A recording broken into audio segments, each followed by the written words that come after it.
Let's be real. Bachelor Nation would be nothing without controversy. We've seen our fair share of scandals on the screen, lest we forget the awful incident that nearly destroyed the entire Bachelor in Paradise spin-off series.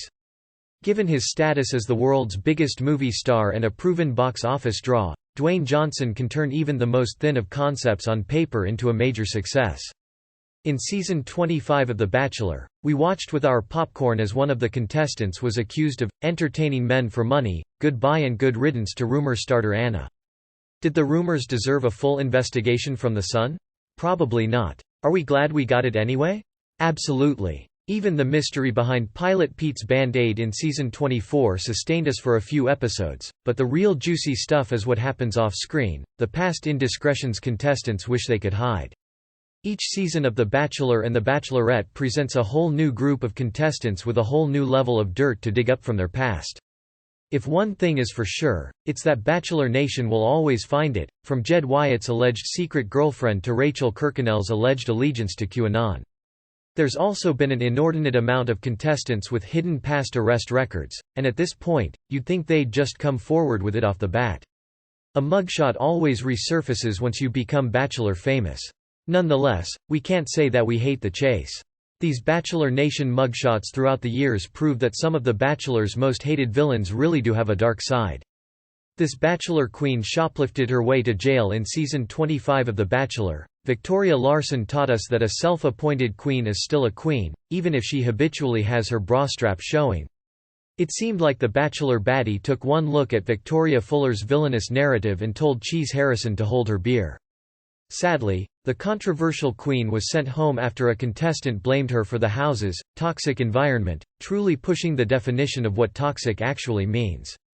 As it turns out, Larson's so-called toxicity isn't just limited to the screen. Right before she was not offered a rose, the reality star's mugshot surfaced online. That's exactly what he did with 2017's Baywatch, which took the cult favorite and endearingly cheesy 90s favorite and refitted it as the basis for an R-rated action comedy. However, it isn't one of his best efforts by any stretch of the imagination, with the tone all over the place from start to finish. According to E! Larson was cuffed for shoplifting in 2012 after a security camera caught her stealing groceries and makeup, totaling over $250. That's not surprising when there are 6 writers credited on Baywatch, as the story veers from gross-out humor and easy jokes to action-packed set pieces, including one scene that takes place on a boat and features arguably the worst CGI fire that's ever been committed to film. No, she didn't go to Whole Foods, where royalty would presumably shop. The charisma of Johnson and Zac Efron just about gave it a pass with audiences, but critics were less than enamored. The following year, Dwayne Johnson was back on much more familiar turf as the leading man of a big-budget effects-driven blockbuster, with San Andreas racing to almost $475 million in theaters. Instead, her kingdom was Publix.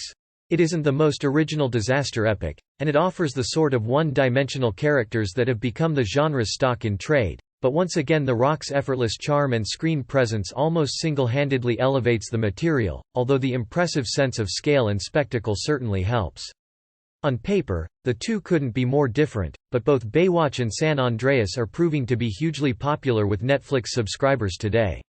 They each stand a great chance of cracking the top 10 most watched list over the weekend, with the lull between Friday and Sunday making them equally ideal for a slice of disposable entertainment, and at the moment, they're sitting in 16th and 13th place on the top 20 worldwide chart, respectively.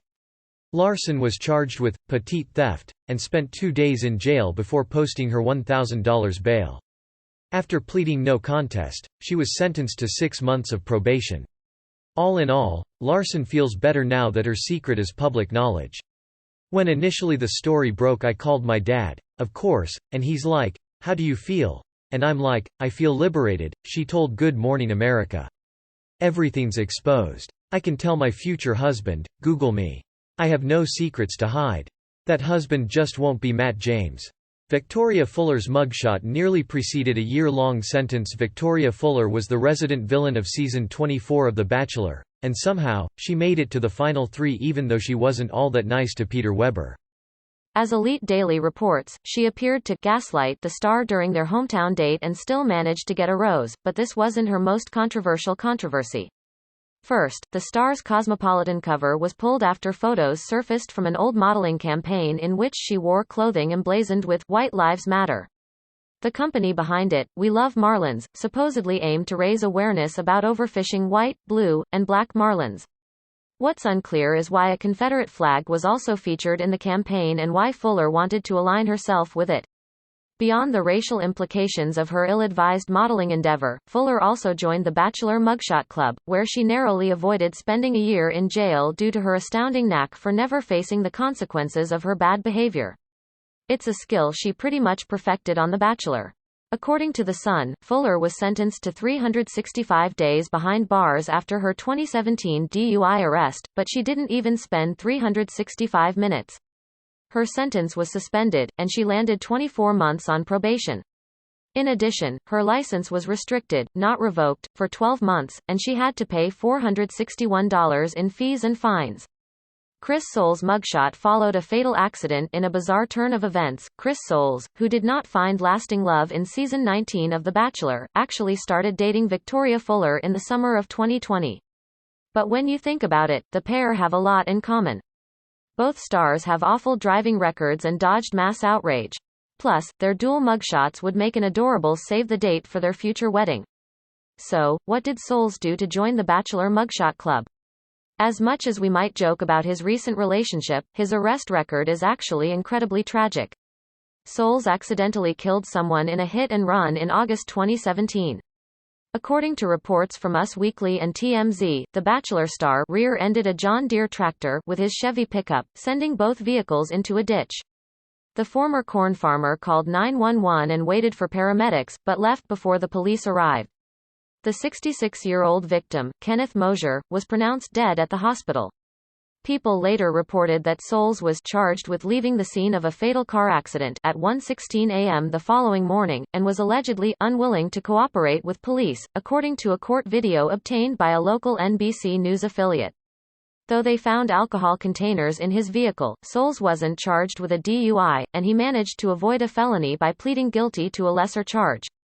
According to the Des Moines Register, he was sentenced to 2 years on probation.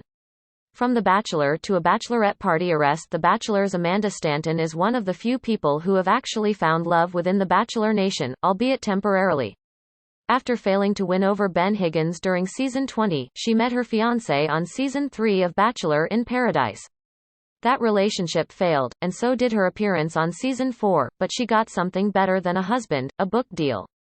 Stanton's memoir, Now Accepting Roses, opened the lid on some of her most scandalous moments, and included an attempt to downplay her 2018 arrest. According to Us Weekly, the reality star's mugshot followed her arrest for battery constituting domestic violence. Stanton was charged after an incident in a Las Vegas hotel room where she celebrated her friend's bachelorette party with her then-boyfriend Bobby Jacobs. When neighbors called in a noise complaint, Bobby had to address security, who came to investigate. I don't know what got into me, but I suppose liquid courage happens to the best of us in the worst moments sometimes. I barged up to the door and pushed Bobby aside to get in front of him to speak to security myself, Stanton wrote in her memoir via Us Weekly. She then denied any domestic violence happened, claiming, the press was saying I shoved Bobby, but anyone who sees us knows that isn't even possible. I'm 5 feet 3 inches. He's 6 feet 7 inches. Per TMZ, security called the police, and Stanton was cuffed, but her case was later dismissed. A DUI earned this Bachelor star her mugshot. Jubilee Sharp is another Bachelor baddie from Ben Higgins' season, but the star has had an extraordinarily difficult life. In an interview with People, the Haitian-born Army veteran revealed that she spent time living with her grandmother, who was dying of leprosy, following the death of her parents and 3 brothers. Ultimately, both her and her sister ended up in an orphanage where only one of them was adopted. My dad came to Haiti to do relief work and he showed up to the orphanage and wanted to adopt me. He tried to adopt my sister. They found out she had an incurable disease and wasn't able to be adopted, she told People, adding that years later, the person who did my adoption told me she was probably dead. It's no wonder that host Chris Harrison drew criticism for labeling the fan favorite complicated. Things in her life were complicated, and that includes how she ended up with a mugshot after a 2020 DUI arrest. According to TMZ, the cop who arrived to the scene of a one-vehicle accident found Sharp, with bloodshot eyes, slurred speech and reeking of booze. Sharp reportedly refused a BAC test, and was cuffed after failing a number of field sobriety tests. Per page 6, the star was forced to surrender her license, before she was released from jail, on her own recognizance. As of this writing, it's not clear what happened during her arraignment, but it doesn't look like she's in jail. Arie Luyendyk Jr.'s mugshot proves even race car drivers can have terrible driving records. There is truly some irony in Arie Luyendyk Jr.'s arrest. The season 22 star is actually a race car driver like his dad, Motorsports Hall of Famer Arie Luyendyk Sr., or at least he was a race car driver. It's unclear if he's actually allowed to drive, and even if he is, he probably shouldn't be.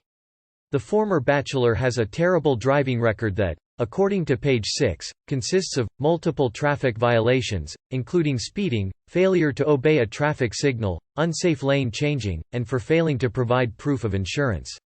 Was he involved in street racing or was he late to an open house? He's also apparently a real estate agent, a man of many talents that don't include following traffic laws. According to the Daily Mail, Luyendyk Jr. was arrested in 2008 for driving with a suspended license after he was already ticketed for driving with a suspended license earlier in the year. His mugshot resurfaced a decade later after he became one of the most hated bachelors in all of Bachelor Nation. The star single-handedly ignited mass outrage after proposing to Becca Kufrin only to callously dump her in the finale and marry runner-up Lauren Burnham. To this day, the couple still endures public scrutiny. Let's just hope that the Bachelor star learns the rules of the road before Burnham delivers their twins. Colton Underwood probably won't ask Elise Delbaum for a ride. Elise Delbaum was a fan favorite during Colton Underwood's Bachelor season, but only because Bachelor Nation never rode shotgun while she was behind the wheel. By all accounts, the contestant is a terrible driver, and it's ultimately what led to her arrest and the above mugshot. According to In Touch, Delbaum began her journey into traffic-related violations as a fresh-faced 18-year-old who failed to yield during a left-hand turn. She had to pay a $150 ticket. Since then, she was caught driving with a suspended license and no insurance, and, the most egregious offense, arrested for a DUI. Per the tabloid's report, in 2015, Delbaum was pulled over for having expired tabs on her vehicle, only to be given a blood test, which she colossally failed. Her BAC was 0.283%, or well over the legal limit, and she was thrown in jail, where she sat until she could see a judge. Despite the fact that her blood test was very conclusive evidence, the Bachelor star pleaded not guilty. The judge didn't agree, and sentenced her to 30 days in jail and a $1,000 fine, but she ended up slinking by with just 20 hours of community service and a $775 fine. Not too long after, she got back behind the wheel and nabbed a citation for failing to stop at a red light and not having a current vehicle registration. Girl, just take an Uber next time. A fake ID earned this Bachelor star a felony and a mugshot. As the only man to serve as the series' titular bachelor twice, Brad Womack has undeniably deserved a spot in the unofficial Bachelor Nation Hall of Fame.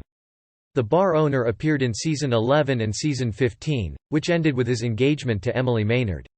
When the couple didn't make it, Maynard became the Bachelorette and Womack largely disappeared from the franchise, aside from a brief period where he dated Bachelor alumni Ashley Frazier. Of course, during this time, Bachelor Nation couldn't help but dig up dirt from the stars' past, and this time they dug deep. In 2011, Womack's mugshot stemming from a 1993 arrest started making the tabloid rounds, but it wasn't easy to find because he was going by a different name at the time, Stephen Bradley Pickelsimer. According to Starcasm, the entrepreneur was cuffed for possessing a forged driver's license, a full-on felony, which should make some people think twice about their teenage fake IDs. Per an old Star report, via the Daily News, he was also arrested for public intoxication and passing a bad check. Womack didn't get in too much trouble for the ID.